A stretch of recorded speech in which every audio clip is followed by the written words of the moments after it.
that's because they're big and wide at the top. All right. Ready, set, 3, 2, 1, go. Folks, welcome back to Toasting to Business. I have to tell you, normally when Lynn is not here, the guests have to endure just talking to me. But somehow in the hoodoo voodoo that Lynn does, she said, give me Megan's number and I'll talk to her to see if she'll co-host the show. And guess what? We've got Megan here. Lynn told me to say yes. And I said, I'm not going to say yes, but I'm going to say, oh, fine. Fine. Yeah. That's it. So Megan has been a guest on the show, and she is also our sponsor for the podcast, which I will talk about right now because you don't want to talk about yourself. So I did it for an hour and a half on your podcast. You did very well too. Thank you. And now the tables are turned. You get to be on the other side. The turntables. 45, 32, LPs, 78s. That kind of turntable. They play them all.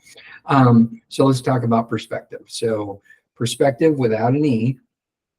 If you're thinking about, I might want a career change as an older person, or maybe you're a kid or your kids are thinking, I don't know what kind of career I want. I want to be a veterinarian. I want to be an architect. I want to be a spaceman.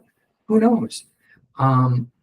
They can go to getperspectiv.com, and that's getperspectiv without an E on the end.com, and check it out and watch videos of people from all kinds of jobs, from a mortician to a rock and roll dentist to somebody who's a beekeeper to an ice farmer. And I have to tell you, this weekend I was watching something on the news, and it was about this ice park out in Colorado. And I was like, oh, I got to check it out and see if that's the one. That was the one. No. What? It's a different one. There's a different one. Mm-hmm. So I was super excited because I thought it was the one from the ice farmer that you had. I didn't know there was more than one. Well, there is.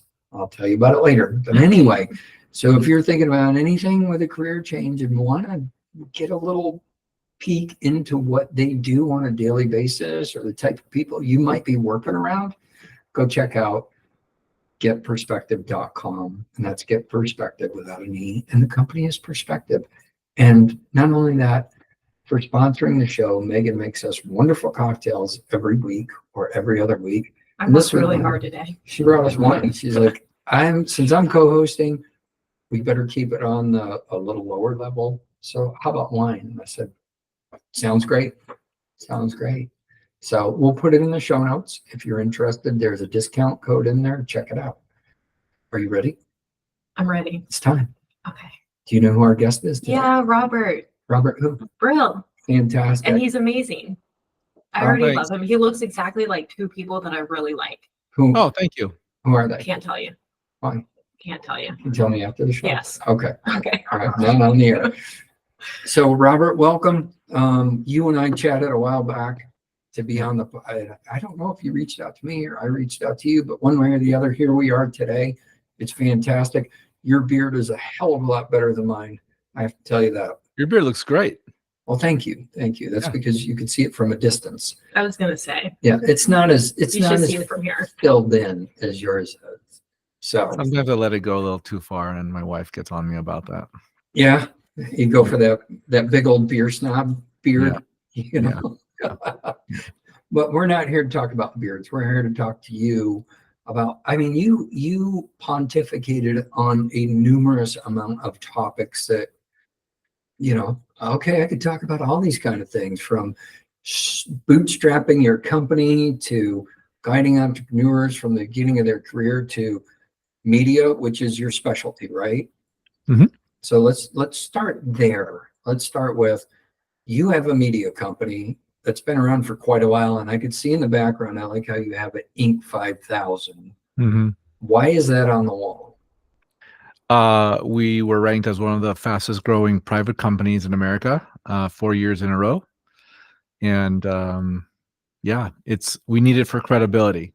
Like there's everyone, their mother can be an advertising agency. So you got to find a way to provide credibility and show that you're the real deal. Okay.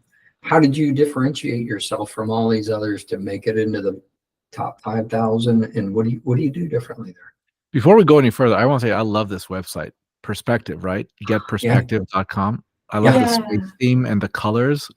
Gorgeous. I That's love so that you're cool. looking at it right now. Thank Yeah. you.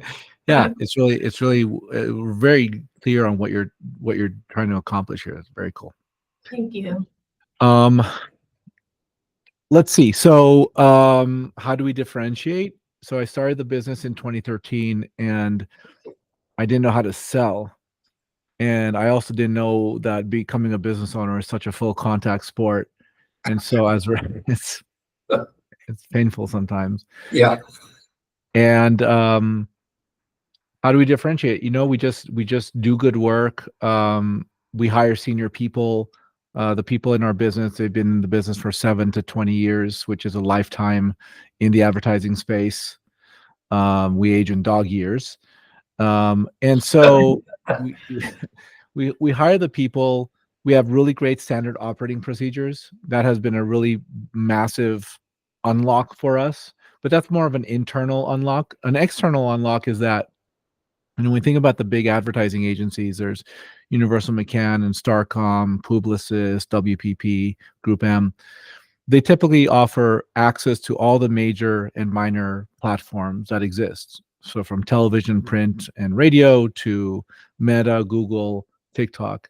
One of the key things that a lot of companies don't realize they can do is advertise on like Hulu and Roku and digital out of home and Pandora and Spotify and your local news and sports sites. So I think most people think about search advertising and social advertising, and they don't think about those other channels. So we provide all of that, and we're completely agnostic, and everything we do starts with a strategy.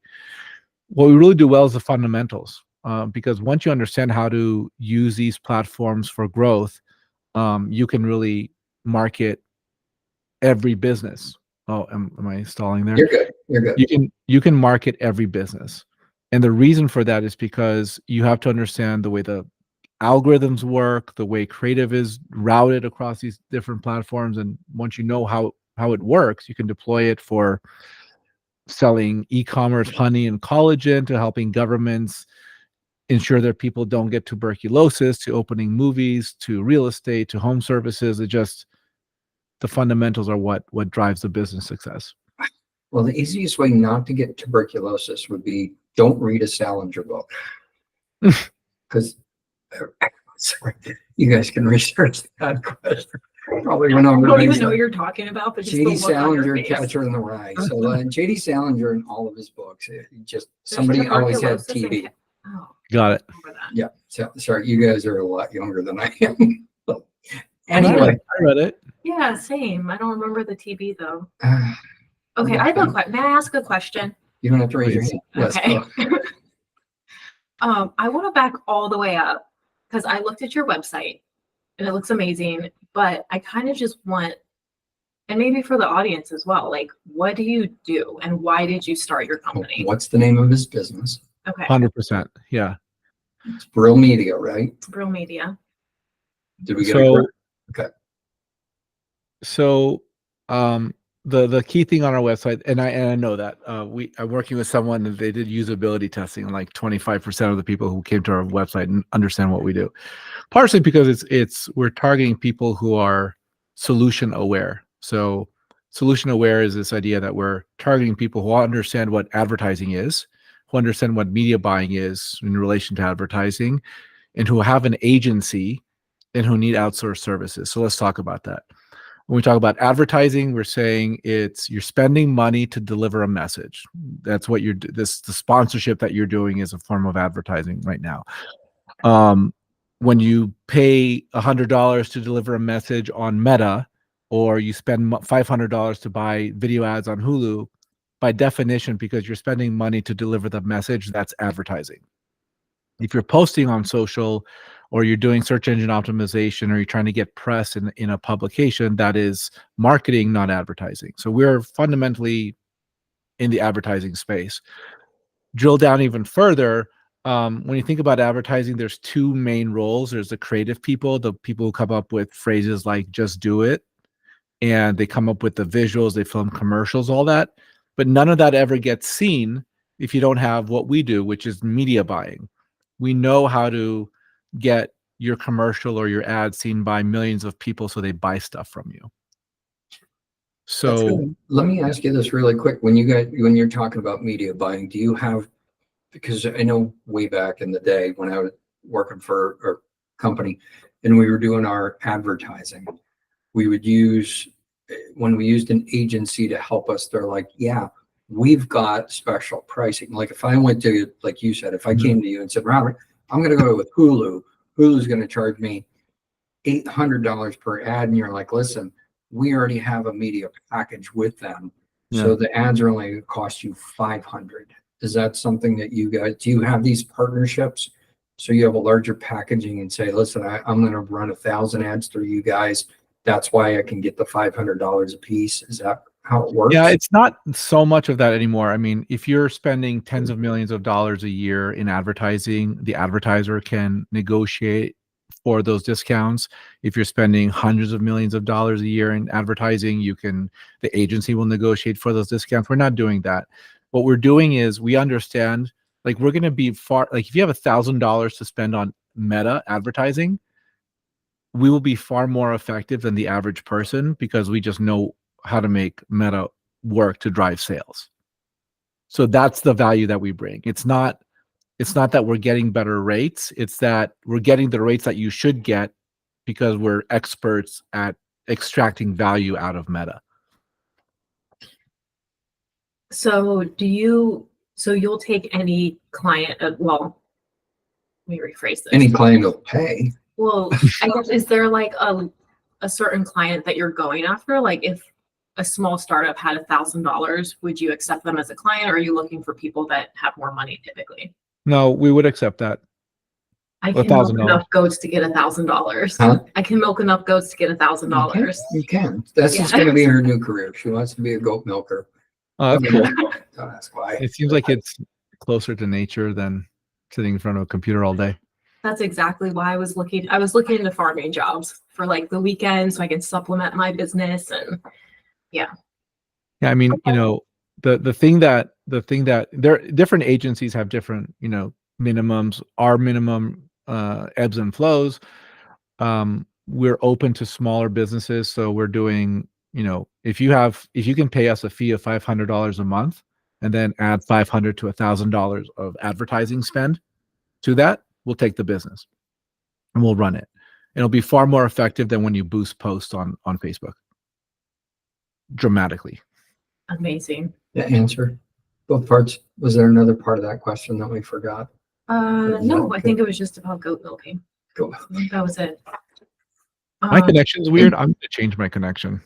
Go ahead. On my camera. I'll be this way. This is the fun part of it. Because we just don't even. There we go. Let's do Woo! Oh, boom. Boom. Boom. Boom. And Robert also, when he went, he's like, oh, that's right. We can have a beverage on this show, an adult beverage. So he ran and grabbed a little bullet rye today, which is dynamite. Gotta love it. On the bottom of your glass, you got LA on there, don't you? Dodgers Dodgers fan. Yep. Oh, man. Got Mookie back there as well. Oh, you and Jason Bateman.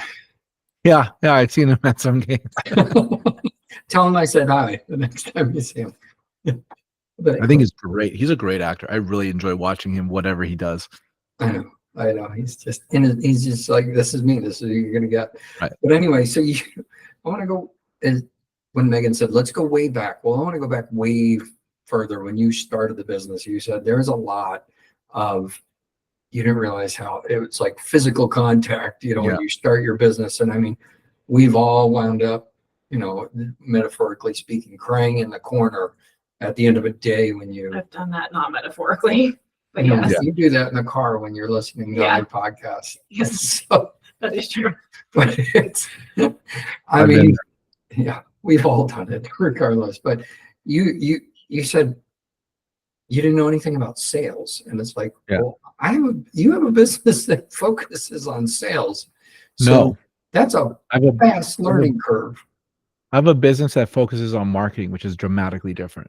Okay. Well, I mean, you have to have somebody go out and gather the business to bring the dollars in. Yeah, and I didn't know how to do that very effectively. So how'd you just stumble on through that? I tried not to do my business is what I did. When I started out, I said I created 4 different businesses: a consulting firm, a social media firm, an influencer marketing firm, and then I was going to be the influencer in the food space, which I'm dry as cardboard. So it's like that's not even close to being interesting for people. But I did have Holiday Inn Express pay me $2,500 to make a Vine video once. I was really excited about that. Oh, wow.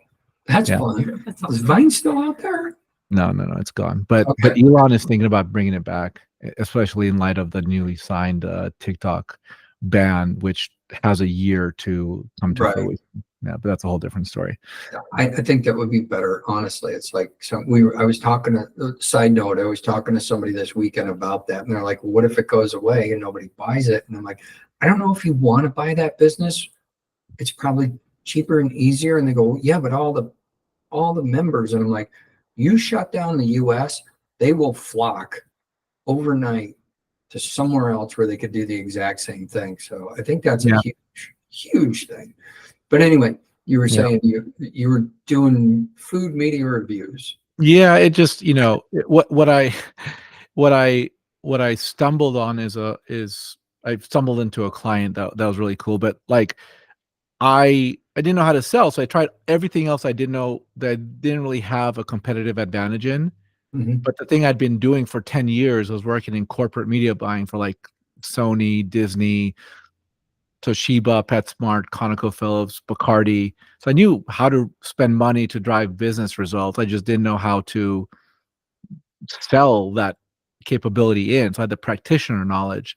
So I tried everything I could to not do the thing I was the best at. That all those other things failed, some spectacularly, some not so spectacularly, made middle of money on consulting work, which was cool. And then I just decided, like, I have to go all in on media buying. And when I did, it took me about 2 years to figure all that stuff out. When I finally went in on media buying, I then tried to iterate the heck out of that. I needed product market fit. What do I say and how do I say it so people buy stuff from me? And that took about a year and a half, 2 years then from that point.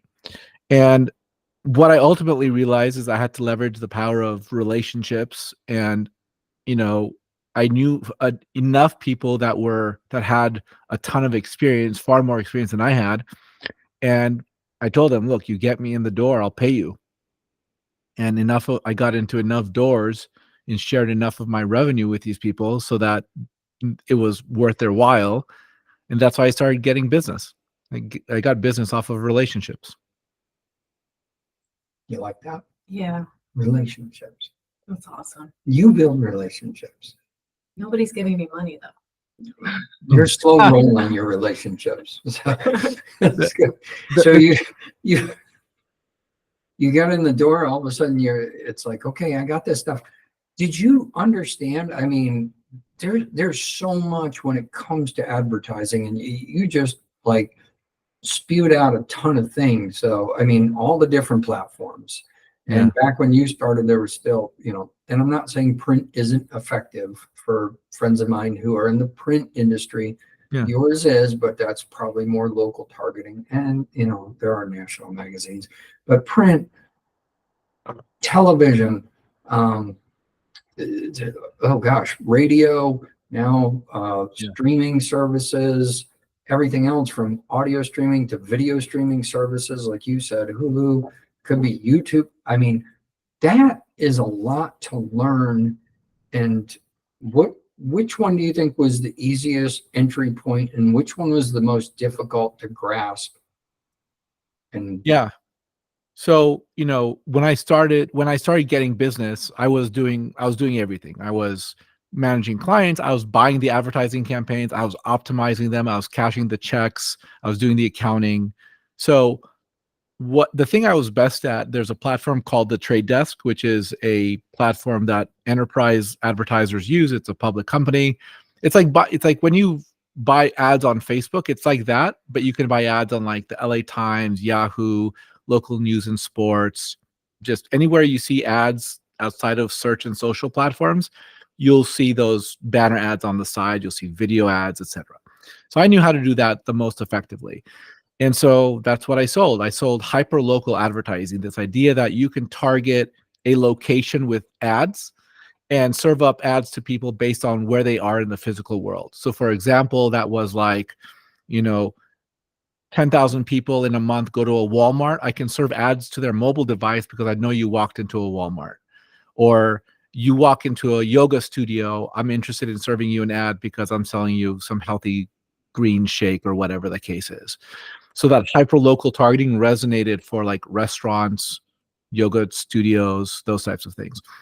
And that's what I knew how to do the best. And from there, like Google search has been around since, I don't know, 2004-ish. I'm not exactly sure of the date, but like I'd never spent enough time learning Google search. So that's the thing that, I hire experts to do in-house. In fact, I don't do any of the ad buying right now. It all happens with our team. But we started with programmatic, this idea that you're going to run display advertising everywhere on the open web, news, sports, etc. And then we expanded out to search and social advertising. I think Facebook is a fantastic platform. I think it has the absolute best algorithm in the marketplace. And Facebook is really good right now. If you look at what works right now, Facebook is really good at understanding product market fit. Like you can conduct $25 tests to understand which problem statements really resonate for your customers. And when you do that effectively, you don't have to know. I just talked to someone. She was like, I ran an advertising campaign for my business. She was a designer, brand strategist, and she was launching a course. She ran thousands of dollars of advertising and it didn't work because she didn't have product market fit. You never have to run thousands of dollars of advertising and just cross your fingers, hope it works. You run ads in $25 sprints to understand what your customers actually respond to, and then build a campaign off of that insight in real time based off of that response. So, I think Meta is an incredibly powerful platform and not particularly expensive if you know how to use it effectively. So I have two questions based on that, unless you've got something. I have something brewing, but I'll save it. Okay. So kind of like after eating Brussels sprouts, something brewing. But anyway, so with Facebook, and I know a lot of folks are like, oh, Facebook is for the people, 40 and up. Is there a, No. Okay. So the younger 100% generation are using it and it is effective advertising. So the reach for the younger generation is still effective with Facebook. Yeah. Okay. So yeah, what Facebook is really good at. So Facebook is so large that it becomes an index of the population, right? So you might over-index in the over 40 crowd, and you might under-index in the under 40 crowd. But all that really means is that you like, there's a little bit fewer people in the younger age ranges. That doesn't mean there are no people 18 to 34 on Facebook. It just means there's slightly fewer of them relative to the larger population. What Meta is incredibly good at is routing your ad creative to the people who are most interested in it right now. Okay. And the example for that in practice is, so what we do on Meta, we target broad ads, age, gender, and location. So what that means in practice is, for my business, B2B, serving up services to agencies, there's about 80,000 people who can transact with me who work at an agency in the United States. Maybe 100,000 if you're a little open to, the numbers are larger, but let's say 100,000 people. We are targeting about 140 million people in the United States with about $2,000 a month on ad spend. Okay. Now, how could it possibly work to target 140 million people with $2,000? The way it works is because Meta is so good at routing the right ad to the right people. I'm training the algorithm to find out where my customers are so that they deliver the ad using their data, the algorithm's data, which leads back to lead generation for me. Now, and that works for every business. Good. Do you do A/B testing with that as well? Yeah, it's more than A/B testing, but yes. Okay. A/B testing implies like ad 1 and ad 2. Right. We're doing ad 1 through 20 and finding the winners. There's going to be like 3 or 4 winners off of 20 ads. Oh, so you're like from A to Z. Exactly. You're running all those instead, but In for $25 increments every day. is your question brewed to the top yet? No. Not yet. Okay. Jeez. What? I know it's like I'm not even sure. Fired off. Anyway, that is good to know about that. And I mean, I know we have a friend of ours who's actually been on the show. It does a lot with Facebook or Meta advertising. And so we are going to, with Toasting the Business, he's like, let me try it. Let me put this out there into the market to help bring new subscribers and listeners to the show. So I'm curious when that launches and how effective it's going to be, which kind of brings me to the next point, ROI. So we've had a sponsor in the past and who is no longer with us. And the one thing that I always asked him was, listen, I need something that is actionable, that we can track. You're a sponsor of our show. We want to know that when people come into your location, how do we know that it was because they listened to, they heard about you on Toasting the Business? So we've got to have something that's actionable and that's trackable, that they can come in and say, okay, like Perspectiv has that. So we talk about Perspectiv on the podcast. And then when you go to the website, there is a specific discount code that Meagan has on there. So if somebody goes, not if, when you people get out there and sign up at Perspectiv. Now, Wait, is the discount code on your website or my website? it's on the show notes. Oh, okay. Because I was like, it's not on my website. I'm going to put it on the website too. I think it's there, but I'm definitely going to make sure it is there. But that's a trackable. Yeah. That's a way she can track. Okay, this has been effective advertising. You want to know how many clients you've gotten me? How many? 0.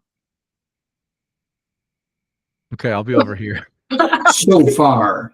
So let's talk about two things, because I want to talk about that action that somebody needs to take, and then how many times does somebody have to hear an ad or see an ad for them to react or take action upon that. So help us out with this, Robert.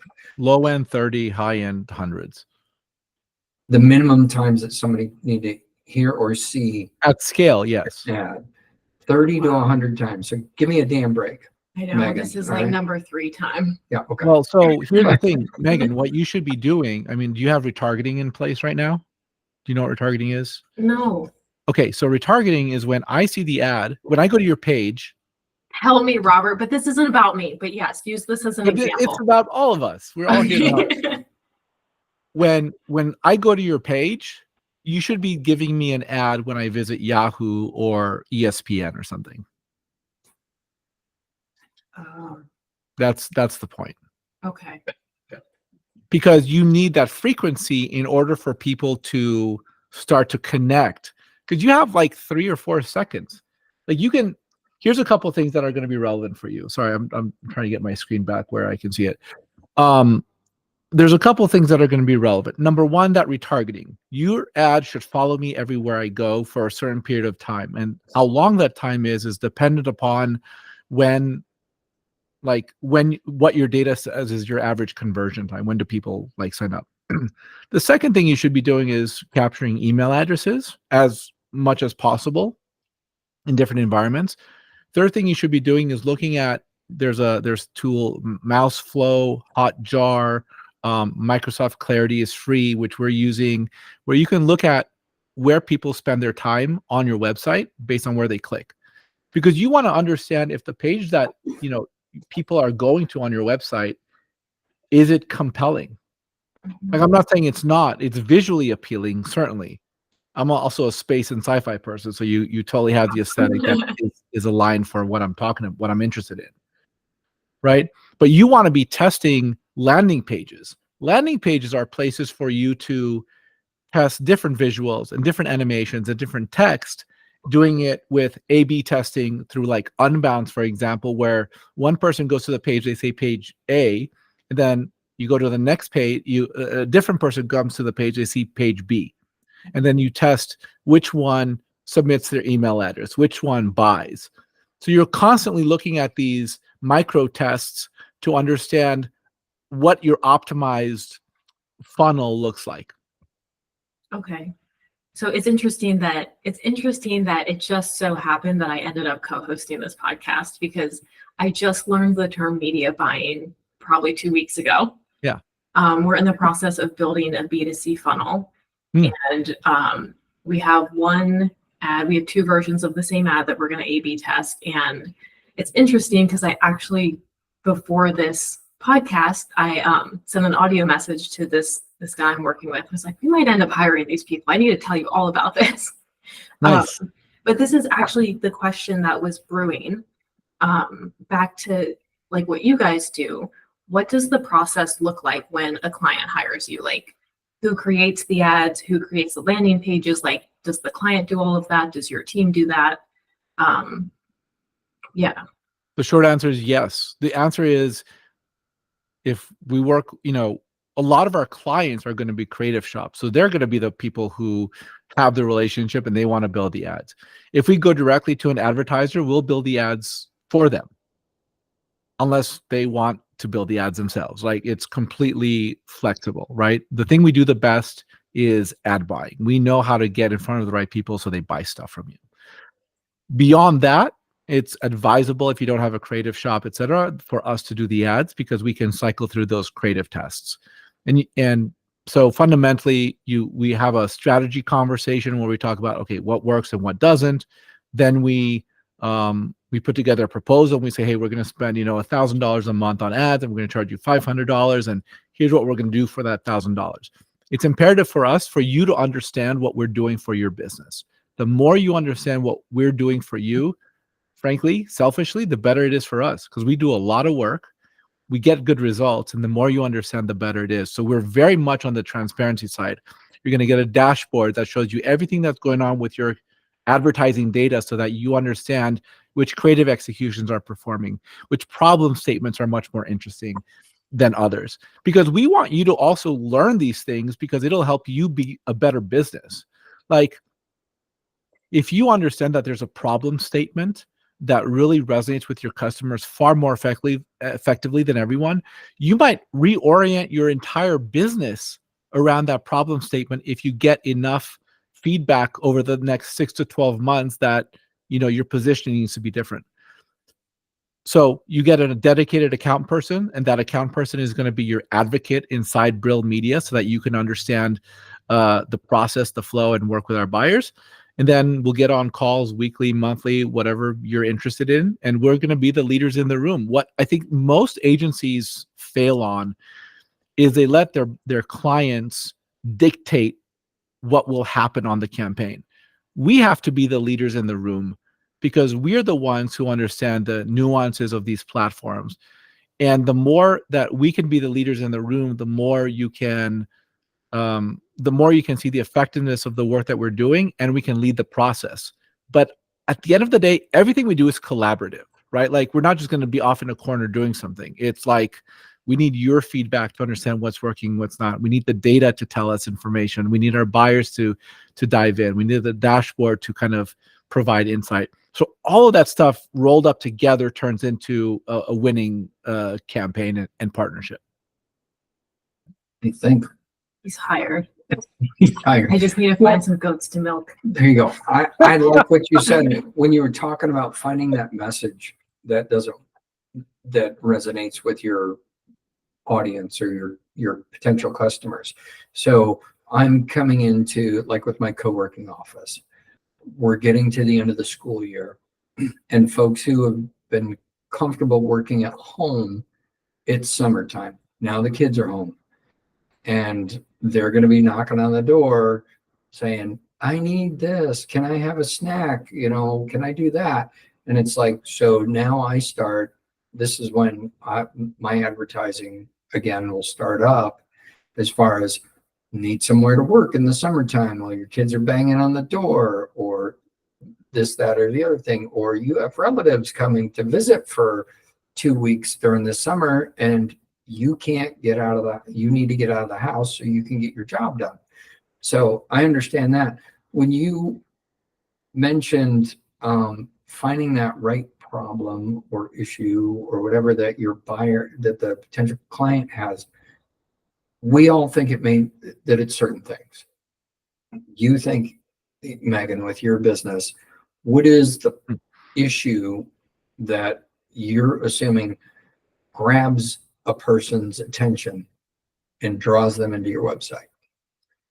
The problem I'm assuming is that there's a lot of career options out there that kids don't hear about. Mhm. And that even the ones that they do hear about, they really don't know what the reality of that job is like. And then they go and they spend all this money and all this time on college or whatever just to find out that they hate their job. Okay. And you said kids, and go Or ahead, adults. Robert, or adults. So how would Meagan go about finding out if that's truly the audience that she should be capturing, or if there's a different message that she needs to put out there to grab a more willing, paying client? I guess if the parents are paying though, like the pain is really, I'm that's- worried that my kids are going to end up in this situation. But that's one thing at a time. That's one small person at a time that you're buying, and you do talk to larger company, you talk to school systems and trying to get them to buy your product as well, which is a larger paycheck at each month. So Robert, what do you think about that? Yeah, I mean, I think you're still trying to identify product market fit. That was my next question that was brewing. Well, part of it, but go ahead. Oh, okay. I was going to ask you, for a company that is looking for product market fit still, is there a time or like an average ad spend that you have seen in the past that is required to find that product market fit? Yeah. So we'll talk about product market fit to specifically answer your question. I would allocate a few $1,000s in like $25 sprint tests to figure that out.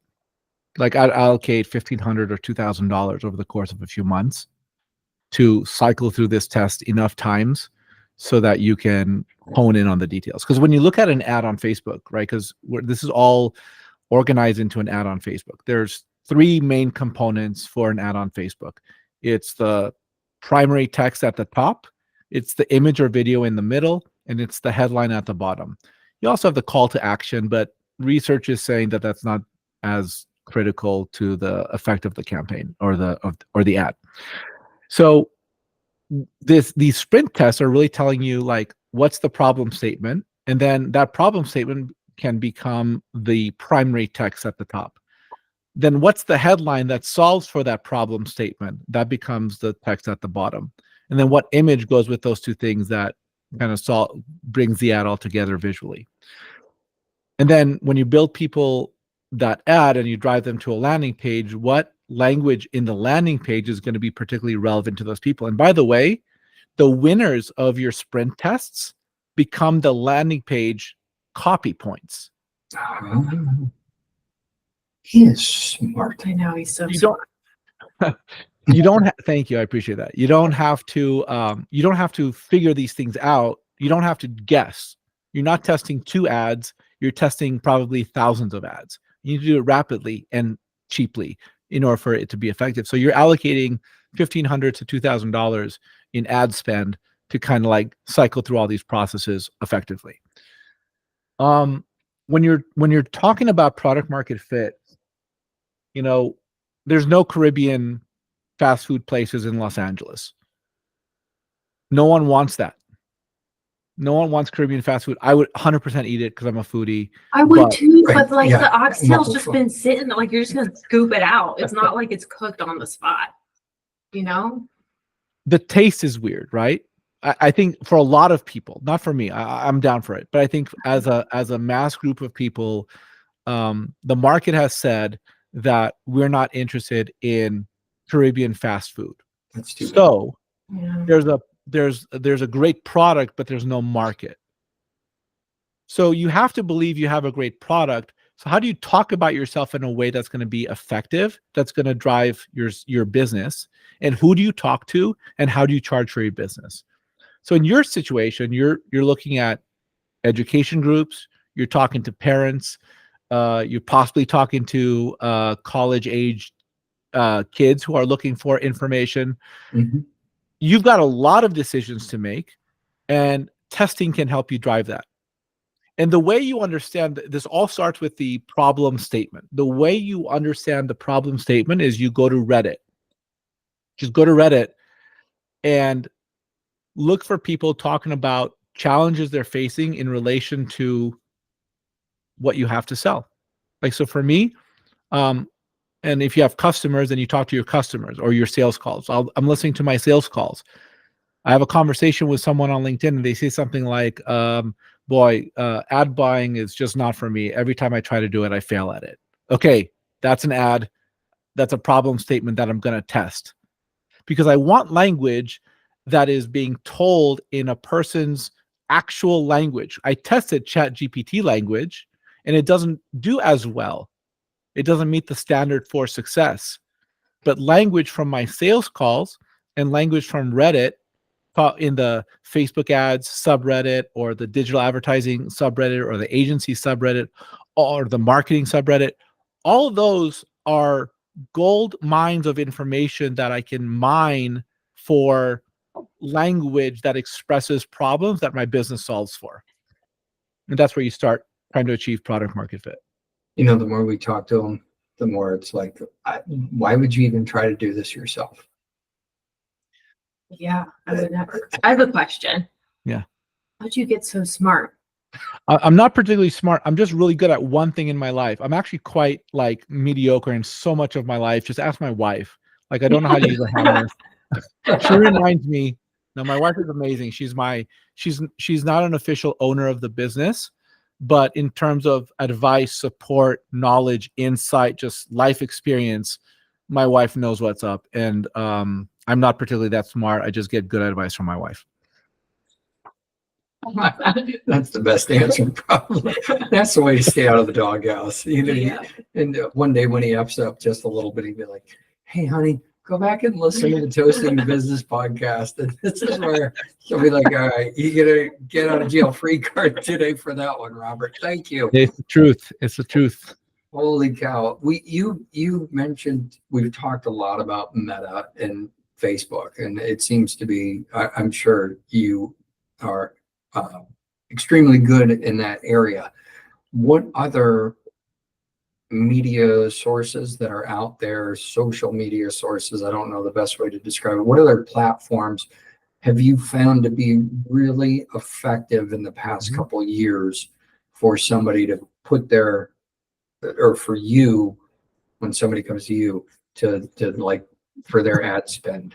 And Yeah. So the short answer is that everything starts with a strategy. I'll give you some specific answers of where you're likely to find success depending on the type of business you have. But everything starts with a strategy. Your strategy defines what you're trying to accomplish, where you're trying to go figuratively, and you're going to backtrack into the steps that it takes to achieve that goal. So 47% of all digital advertising is run on Meta and Google. So chances are your business, I'm not sure if I said this before, but you're probably going to be on Meta and Google. And those are the two best platforms, great, critical.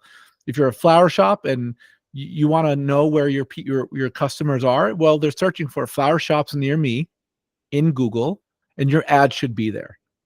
So that illustrates two things. Number one, Google is really good at capturing demand.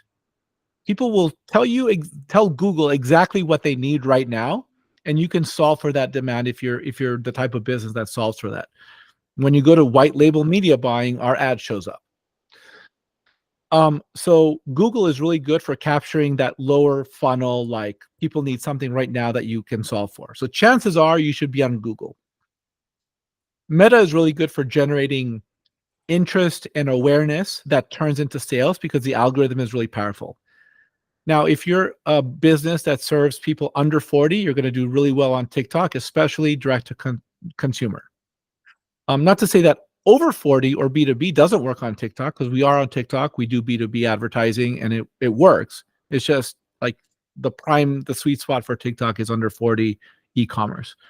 If your product is female focused, like teachers are going to be, I don't know the statistics, but teachers are going to over index for being women. Mhm. Women are on Pinterest. Maybe try Pinterest. Ooh, What? Pinterest. Why'd you look at me like Well, that? because he just said teachers, and you're Oh, trying to yeah. go after education. So you're saying I was spending too much time on No, I'm Pinterest. just Like, how like- do you know? Yeah. No, Oh, yeah. are you? No. Oh, hold on. Too much time. No, I never thought about advertising. I didn't even think that you Didn't could think about it advertise on Pinterest. The Keep challenge, going. yeah, the challenge with Pinterest is that their ad platform isn't that great.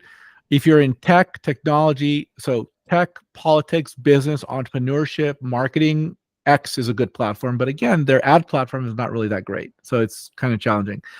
If you have a very niche, a product for a very niche service, Reddit is going to be good. But again, their ad platform just isn't that great. So LinkedIn, if you're B2B in any capacity, LinkedIn is great. It's far more expensive. So the way you get around LinkedIn being far more expensive is you learn what your customers want from Meta. Like you run the sprint testing on Meta. It's far less expensive when you do it that way. You take your best creative executions and you put them into LinkedIn. So now you've done the testing and now you know what works on LinkedIn. I like that. I like So that. smart. If you're trying to, there's a lot more. We just covered. Okay, so give me an example. The podcast, Toasting the Business. We're a podcast. All I want to do is get more listeners and more subscribers. Where do you suggest we go with this? I mean, Who are your listeners? huh? Who? Who are your listeners? Half drunk people that are trying to find a new thing to do with the business. No, it is, it's a lot of business owners, small business owners, people who are thinking about starting a business, or just somebody who enjoys a good conversation and wants to learn something new. But the main focus is small business and entrepreneurs, or somebody who's thinking about leaving their job to make that leap into starting their own thing. I would do cross promotion with other podcasts. That works. I would do that. I would buy ads in podcasts, other podcasts. You can programmatically buy ads, like you can create the 15 or 30-second audio, upload it to, there's a company called Acast that does that, where you can upload the creative and then you buy the advertising space, just like you buy a Facebook ad or a banner ad on the web, but you buy audio placement in top podcasts. I like that. But other channel, like I've left TikTok because I was interested in a podcast and I went and found it on YouTube. So posting on TikTok is going to be relevant as well. But this is content posting, it's not advertising. The other thing that's relevant for podcasts is going to be, you want an email list. That's going to be exceptionally valuable for you. So use the sprint testing method on Meta to find out what really resonates for your customers, and then run ads where you acquire email addresses. And there's there's kind of like two ways to acquire email addresses on Meta. Number one, you drive to a web page, a landing page where you acquire the email address, or you use a lead form inside Meta. And what that means is the user never clicks over to your website. They're just submitting their email address for you. And when you dial in the right type of message and you make it easy for them to submit their email address, it's going to be really inexpensive relative to other channels to acquire email addresses. Whew, this is a lot to process. And then when you acquire, one more thing, when you acquire email addresses, then you're sending out constant emails to them, and then you're retargeting them with ads when your new episodes come out. And then you have something to sell to advertisers as well. You're not just selling sponsorship, you're selling access to the email, the inbox of the user who's listening as well. So you have to start to acquire multiple assets. Okay. So yeah, I have an email list and I'm going to an advertiser and it's like, here's my list of people you want to buy this from me. We're good. When we send a weekly email, you can sponsor the email as well. Okay. That's how it works. All right. I got that. That makes sense. You, oh shit. Go for it. You don't have to raise your hand. She's so adorable when she does that. What is your favorite part of this full contact sport that you found yourself in? Just running the business, like what gets you up in the morning? It's unfortunate. I'm motivated by loss. which is, it's like if I win a $10,000 contract, it's great. If I lose a $10,000 contract, it's like losing a $100,000 contract. Like it feels more challenging, and I know myself. What motivates me when I look at my career, I've always been the person who wanted to do more. One of the most fulfilling things about being in this role is I get to be better, just more effective. I'm learning things. I don't think it would have been possible. I mean, maybe, but quite unlikely that I would have held the title CEO at any other company had I been an employee, because I started to become a bad employee. I didn't want to deal with stuff anymore. And I don't think I would have ever gotten a chance to have the title CEO of a company. The only way I could get that I had to build it for myself. And it comes with learning about sales, learning about people management, learning about things that I never thought about, like standard operating procedures, how to make your cash flow work, invoicing, how to like sell more effectively, being on podcasts, all these things. Like it's cool being on a podcast, but the reason I'm here is because I need to get better. I need to improve. I want to become a better version of myself.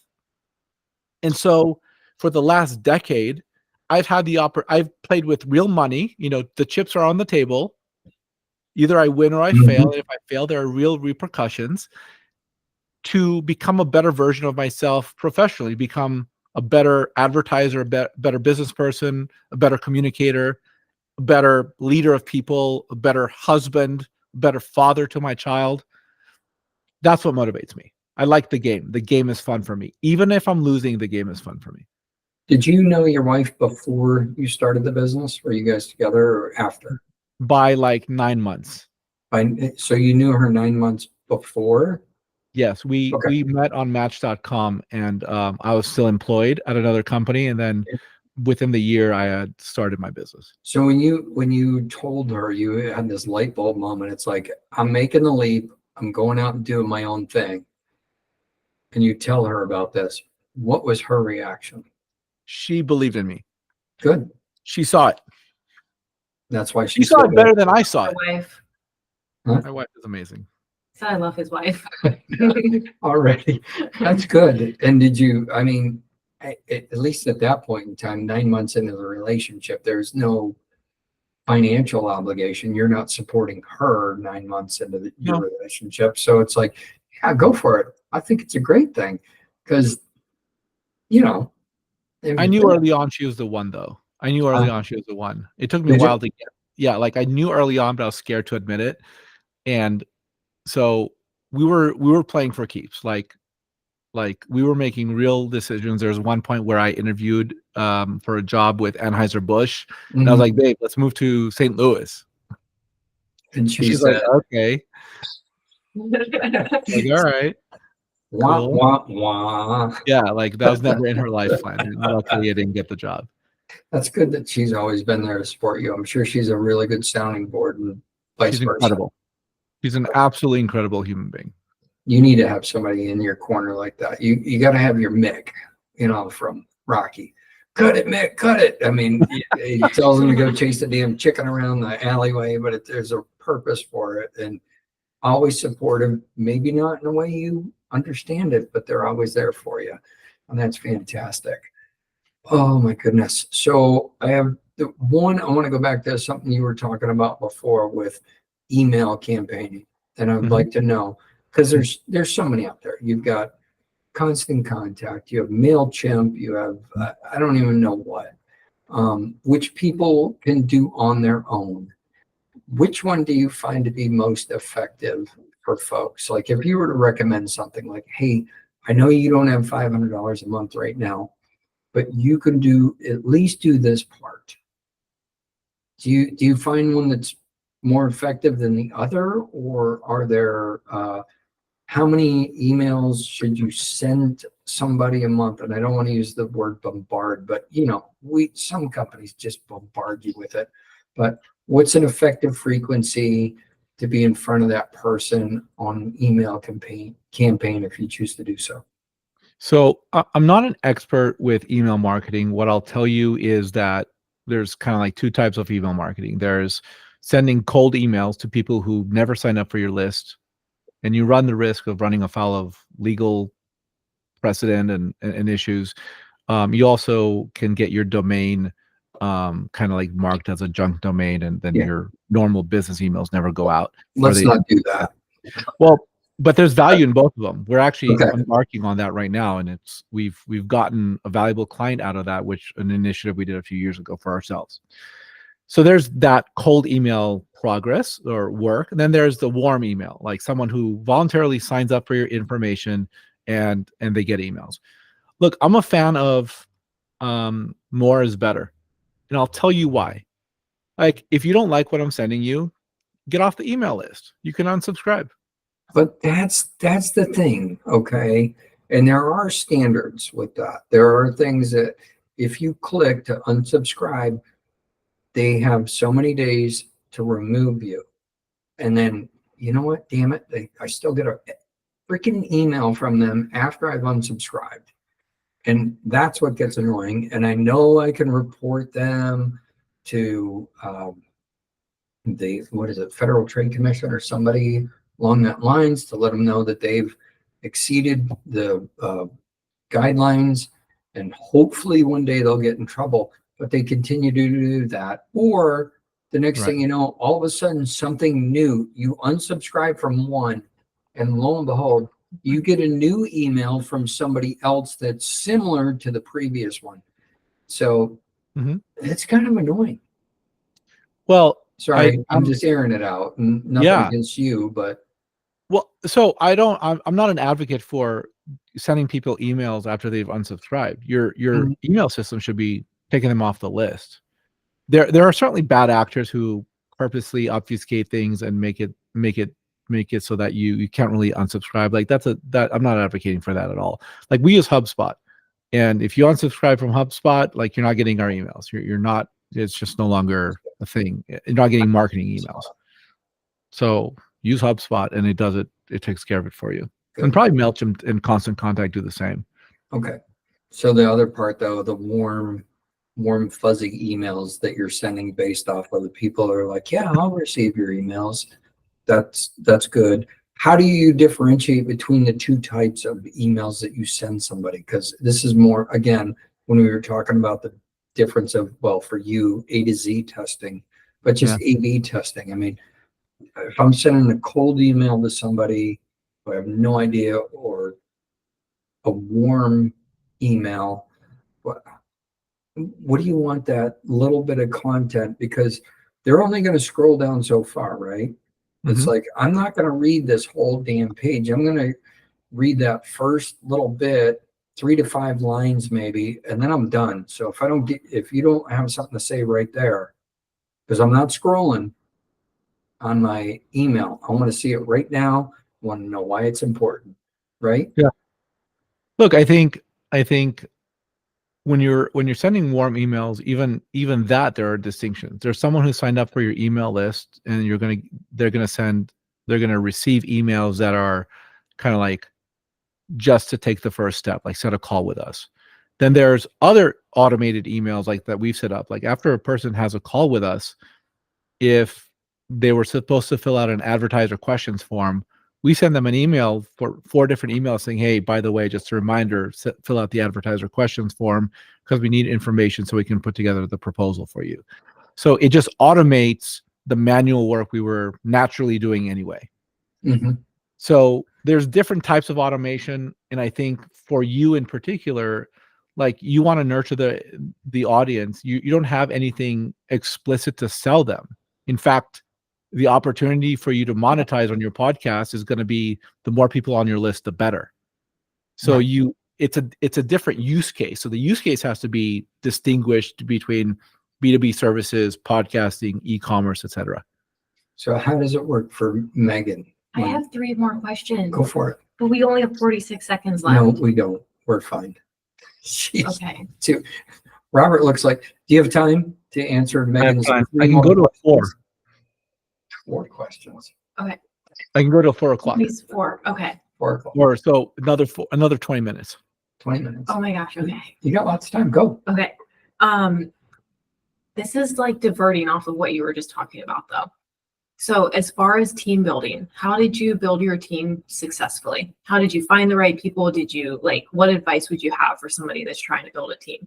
Number one, you need a standard operating procedure. No one ever told me that. Do you have a standard operating procedure? I don't know what that is. It's a SOP. Great. So Dang it. do you have like take your number two, whoever your number two is in your organization, Okay. have them ask you a series of questions about how you run every part of your business. Every part of it, from sales and marketing to fulfillment to billing, every part of your business, write down a list of bullets. These are the big things, and then like this is how you market your business, and marketing your business results in 10 additional steps.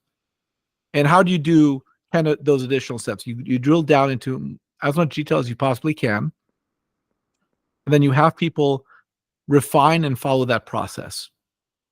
The challenge for me, there was a moment, there was a period in a summer where we tripled our staff, and no one was happy. I wasn't happy. I was working more. The people who were hired, one of the most senior people quit in 6 months. And I was like, this is horrible. I hired that person so that they could be around so I could take paternity leave and spend time with my child. They left the day my child was born. It just coincided. It was coincidental that way. But so the point of that all is to say, what I realized is that we had no standard operating procedure. Everything lived in my head. And I was like, you're smart. Do it. Like, these are people I had worked with in the past. I knew what they did for work, and I knew they were smart. But I realized that we had no SOP. So people were just kind of off doing their own thing, and the only person who had it clear in their head was me. And I can't be everywhere all the time, and I can't scale a business that way. To give people want to do good in their job. And because they want to do good, you've got to nurture them with tactics and detail about how to achieve success every single day for their job. Everyone on your team needs to understand when their responsibilities start and where their responsibilities end. So As a result, yeah. Go ahead. No, and it's by position. Yeah. So if you have somebody in a sales team, they have standard operating procedures for the sales team. If you have a human resource department, they have certain things. So it's their guideline. It's basically their roadmap of how to do their damn job right, or you're going to be fired. Because there's a few reasons for that. Number one, when people get fired and they're like, "Well, you never told me I was doing a bad job." Yeah. Or you never told me how to succeed in my job. So now, not from an HR and legal perspective, you can say, look, these were your responsibilities. And by the way, these are measurable. So we know you weren't doing these things. And by the way, we gave you 5 reasons why you need to improve 5 different times. We told you how to improve. Now, when you get fired or terminated or whatever the case is, now they can't come back and be like, well, I didn't know. Yeah. It's a way to manage your employees' expectations. Yeah. And keep your ass out of legal issues. And it's just good. It's good business to grow. It's a good way to grow the business. We've been able to maintain a level of revenue because people are happy in their job. Then they stay with the business longer. Then their productivity improved. Our clients give us more business. We hire more. I'm not doing any of the training. Our experts inside the business are doing the training. It's a virtuous cycle as well. Next. So 3. Go. Yes. Okay. What was it like for you? What was your experience going from, because you said you did corporate media buying before you started this. So what was it like going from employee to CEO? Oh, can I start out? I bet I know the first answer that he's going to say. He doesn't have to wear a tie anymore. No. Never wore a tie. I really love working from home. The biggest, it was just like I was doing everything but what I knew how to do. Like I knew how to buy ads, but I had no one to buy ads for. Because by the way, I started 4 different businesses, and 4 of them out of the 5 that I ended up doing weren't about advertising. So I had to figure out the business part of it. I had to figure out how to sell, how to figure out how to build websites like that. Photoshop. People were surprised. They're like, "What do you mean you understand advertising, but you don't know Photoshop?" I was like, "Yeah, because I buy advertising space. I don't design anything." So like, I've been using Photoshop for the last probably 7-8 years. So I had to learn all these other skills that complemented the core thing that I knew how to do well. And I'll never be a Photoshop expert. I'll never be able to create designs like these experts do, like our creative clients do. They're like insanely talented. But I know enough so that I don't have to pay someone and it saves me money. So interesting. That's what I'm finding. It's like I have to be just good enough at like a bunch of different things that I'm not ever going to be an expert in. And it kind of sucks because I want to be an expert in all of those things, but you just don't have the time. You don't have to be a SME. SME? Mhm. What's a SME? What do you? You have to go and research it. Oh. Is that Peter Pan? Huh? Is that Peter Pan? A SME? Yeah, that was the character. That was Captain Hook's sidekick there. SME. Yes. Actually, it's a SME. A subject matter expert is what SME Oh. means. It's an acronym. Third question. Third question. What part of LA are you in, and what is your favorite type of food? I'm in the Valley and I love Katsuya. Katsuya is killer. Oh my God. Okay.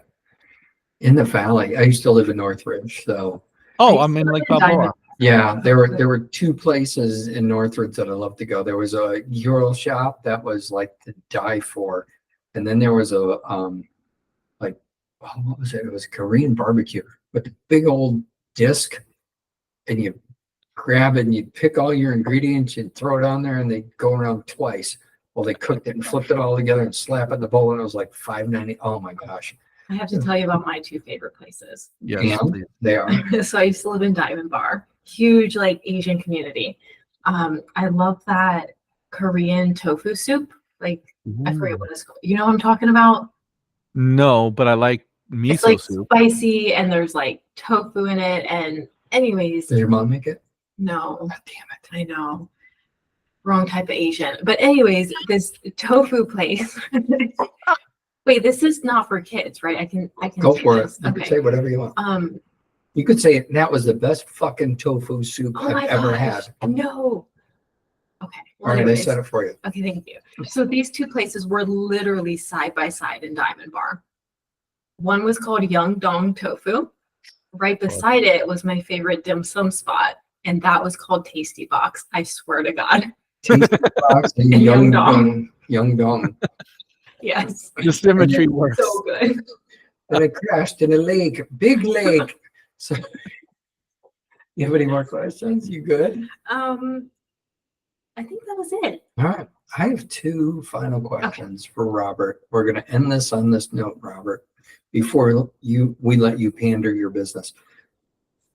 One, are Dodger dogs really as good as you? Actually, three questions. Are Dodger dogs really as good as you think they are? They're really good. Yeah, they? 100%. Like I mean, everybody So raves about them. Like Dodger dogs are one of the best hot dogs in all baseball ballparks. I mean, I haven't eaten all the different hot dogs, but I'll tell you that's really good at Dodger Stadium is, and you don't hear a lot of people talking about it, they have an ice cream sundae in a helmet with churros in it. So you get a full sundae. shut Oh, up. Yeah, it's amazing. gotta go make one of those now, don't you? All right. Yeah. Number two, who's your all-time favorite LA Dodger player? And if you that's say a tough Steve one. Gibson, we are not posting this podcast. Kurt Gibson? Who you're talking about? Kurt Gibson? Kurt Gibson in the pump. You can't do the Yeah, fist yeah. bump. He had his No. moment. That's no. You could say Steve Garvey. That's where I got confused. That's why I blended the two together. No, I don't look. I like Will Smith. I'm a Okay. bit. So I actually have a Muncie jersey up there, signed Muncie jersey. So I guess that's cool. But like, I really like Will Smith. I mean, he's such an underrated player. He Mhm. just signed a 10-year contract, and catchers are notoriously like strategic about the game, and they're Sure. the people who become the managers. Yes, they are. And but I mean, it's like I love watching Mookie play. I love watching Shohei play, and yeah, Joe. What's his name? Joe Davis? No, it's not. Who's the pitcher? The pitcher who everyone likes. I don't know. I don't know you guys, Shoki. I mean, you guys had that little incident where, oh, it wasn't me Joe who Kelly. Joe Kelly. There you go. It wasn't me who was spending. I wasn't doing all that betting. That was my translator. But anyway, and 3, final question: can the Dodgers win the whole thing this year? Are they going to win the pennant, or are you going to get slapped down? Like, you came to finally Atlanta had their moment and raised above. You think you're on track this year to win it again? I think so. I mean, look, it's interesting to me that like I like watching the Dodgers. I'm not a expert at the sport. I think what's interesting following the Dodgers for the last 5-6 years is that, maybe even 7 years, is that there's a rhythm and flow that to the season that can often benefit or hurt different teams. There's also the issue of the physical ailments for different teams. Sure. And if the Dodgers get caught, as they have been over the last few years, with a lull in their season, then they're not going to make it. But I think, just like with every season, I believe that it can happen. Yeah, you can coast into the All-Star break, and then after that, it really matters. So, what's your team? I don't have one anymore. Usually, Okay. I mean, I love baseball, and I am more of an aficionado. I didn't like it when they raised the mound up higher to improve, like, being able to improve the hitting and things like that. It's like, you know what? Bring the mound back down where it was. Enjoy the game for what it is. I mean, there is something that when you watch perfection of a no-hitter, or you watch somebody throw multiple double plays, or somebody who runs a cycle, there is nothing else better than that. And it is an arduous sport as a fan for anybody to attend. I mean, there's a reason that folks bring their kids to the ballpark, and they've got playgrounds now and everything else. It's like, I want to watch the game, but I know nobody else with my group can sit there for 9 innings, right? So it's it is I think baseball fans are they are sadomasochists to go through as many games, 100 and something games a season.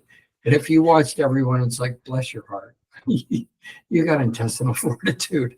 And then the postseason. So Postseason's amazing, though. Oh, yeah, it is. Yeah. That's when I start tuning in. It's Right. like, yeah, I'll pick somebody in the postseason. So it could be the Angels.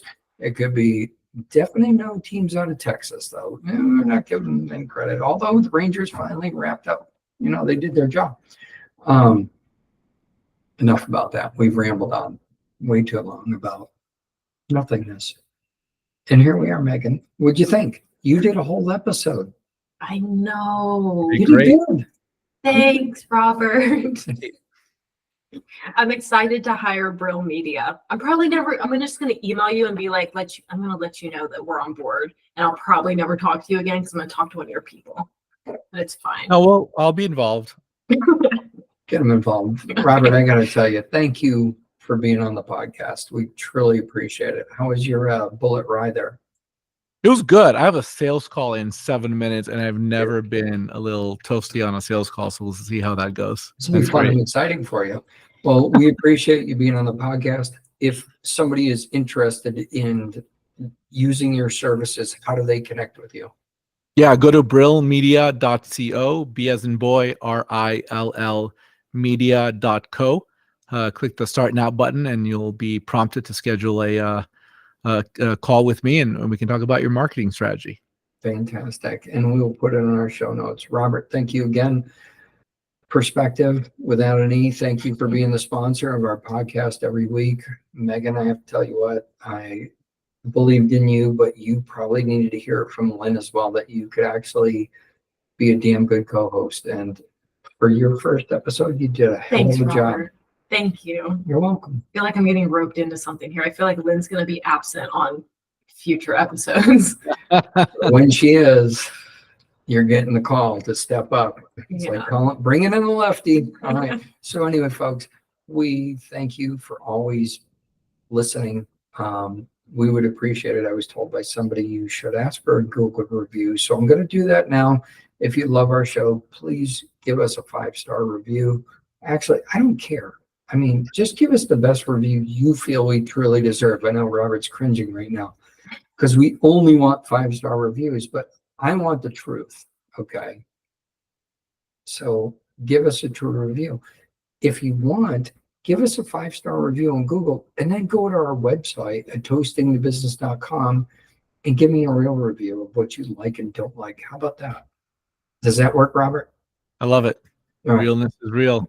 Well, folks, Thank you, Robert. we appreciate Thank it. you. You guys have a great week, and we'll talk to you next week. Bye. All right, we are off there, almost off Yay. there all the way. Robert's Really about great to to meet unlock you. this. It's so great meeting you. You're about to Mhm. unlock the secret to sales, and it's being a little toasty, I think. Yeah, I think so. I think so.